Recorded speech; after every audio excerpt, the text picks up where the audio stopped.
সারাদিনের প্রচারে ক্লান্তি, এক চুমুকে চাইতেই শান্তি তারকার। ঘাটাল লোকসভা কেন্দ্রের তৃণমূল তারকা প্রার্থী দীপক অধিকারী তথা অভিনেতা দেবকে ভোট প্রচারে বিভিন্ন জায়গাতে যেতে হচ্ছে, বিভিন্ন জায়গায় সভাও করতে হচ্ছে।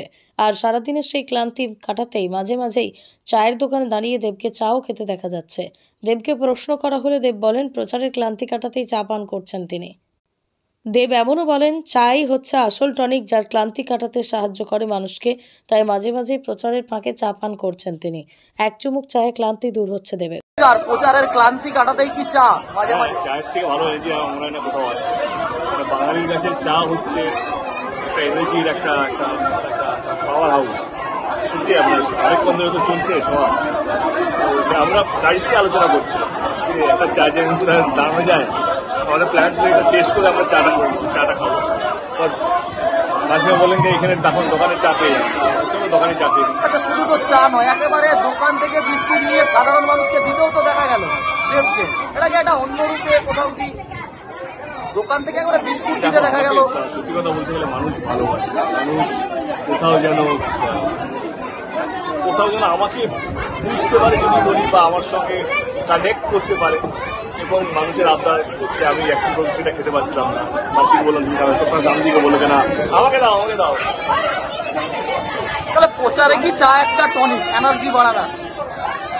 রাইট ওয়ার্ড, চা একটা আসলে জীবনের টনিক। প্রচার আমার জীবনে তো অনেক।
মারা যাবে